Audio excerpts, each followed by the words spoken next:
Уақыт талабын заманынан оза шауып түсіну абай даналығының белгісі. Арма, құрметті ағайын, біз бағдарламаны онлайн режимінде жалғастырамыз. Бүгінгі сұхбатта әдебиеттанушы, алаштанушы Елдос Тоқтарбай. Елдос, сәлеметсіз бе, қош келдіңіз? Қош көрдік. Енді мына елдегі дүрбелеңге байланысты біз бағдарламаны үй жағдайында онлайн түсіруге скайп арқылы сіздермен байланысуға көштік. Бүгін енді уақытыңызды бөліп, бізге сұхбат беруге келіскеніңізге рахмет. Бүгінгі бағдарламада Абайдың қай өлеңін оқимыз? Мен Абай атамыздың 1898 жылы аударған «Мен көрдім ұзын қайың құлағанын» деген өлеңін оқып беремін. Мархабат, тыңдайық. Мен көрдім ұзын қайың құлағанын, бас ұрып қара жерге сұлағанын, жапырағы сарғайып өлімсіреп, байғұсты кім тыңдайды жылағанын. Мен көрдім ойнап жүрген қызыл киік, кеудесіне мылтықтың оғы тиіп, қалжырап қансыраған қабақ түскен, кім батар ол байғұс тартқан күйік. Мен көрдім сынық қанат көбелекті, одағы білер өмірді іздемекті, күн шуаққа жылынар қалт-құлт етіп, одан ғибрат алар жан бір бөлекті.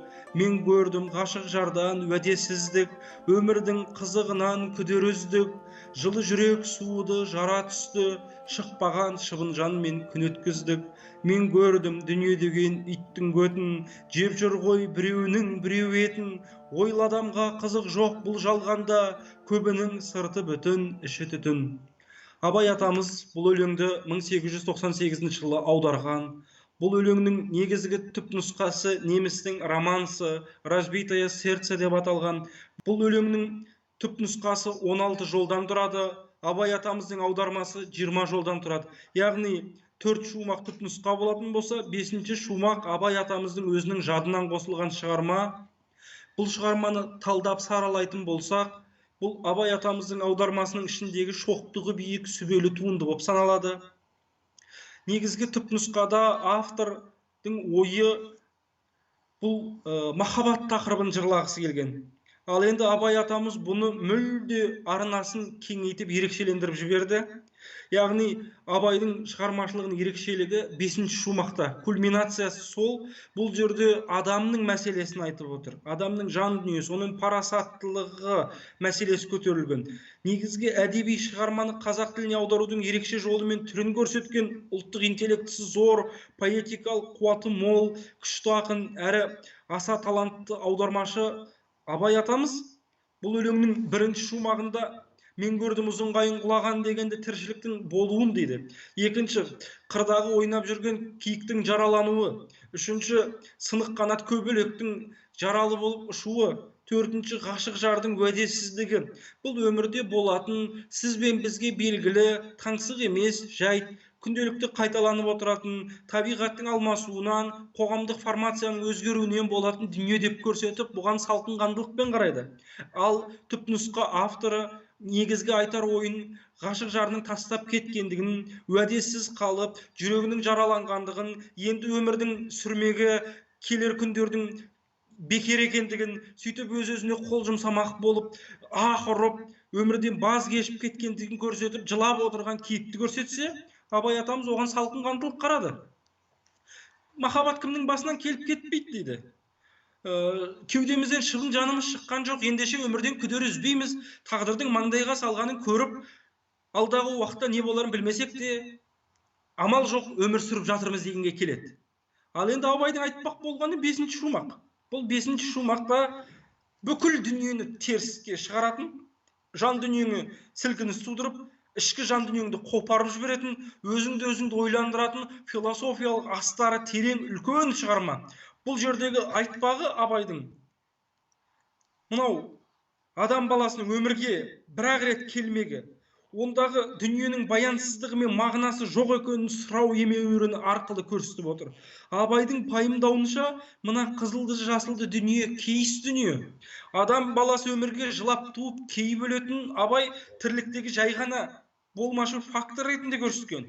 Яғни бұл өлең нәзира көйлек аударма жанрына жататын, сол нәзира көйлек үлгідегі шығарманың ең бір үлкен дүниесі. Бұл шығарманың негізгі ерекшелігі орыстың сөзіне дәлме-дәл балама табуы, одан кейін әдеби көркемдегіш құралдарды келістіре, қиыстыра, орайына қарай қолданғаны, тыңға түрен салғанмен тең. Бұл Абайдың философиялық жаңағы адамның мінез құлқына, ойлауына тікелей әсер ететін, тәрбиелейтін өлең.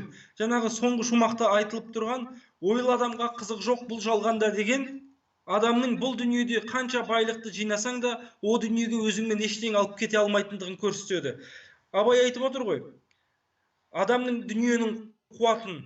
Ал енді өмірде білеміз, мына хадисте де бар, адам баласы дүниенің соңынан қуған есек сияқты дейді. Есікке басын соғып жараланғанда ғана өзінің өмірінің өткенін түсінеді дейді. Абай атамыздың айтқаны сол бұл жерде. Ойлы адамға қызық жоқ бұл жалғанда дейді. Абай кемеңгерліктің деңгейіне шығып кеткен, маңайындағы адам қара тобыр, Абай сол көптің ішіндегі данышпан дана, бірақ онымен тең дәрежеде сөйлесін, рухани интеллектісі жоғары адам болмағандықтан Абай осындай күйде болып, осы өлеңді шарасыздықтан шығарған. Шығару себебі 1890 жылы сүйікті інісі Оспан, 1895 жылы сүйікті ұлы Әбдірахман Әбіш қайтқан. Бұл өлеңді 1898 жылы торығып, депрессияға жүрген шағында жазған болғандықтан, Абай осы өлеңінде адам баласына бір философиялық ой айтпақшы болған. Рахмет, Елдос, керемет талдап бердіңіз. Абайдың өзі айтпақшы, адам өмірінің мақсаты кемелдену мен жетілуден тұрады ғой. Сіздің әрдайым ізденісте жүретініңіз, және де әрдайым осы білім қуып, әрдайым сол білімді көпшілікке жеткізе білетініңізді қатты құрметтеймін. Еңбегіңіз жана берсін. Рахмет уақыт бөлгеніңізге. Ал құрметті көрермен, мен өздеріңізбен алдағы бағдарламада қайта қауышамын. Амандықта жүздесейік.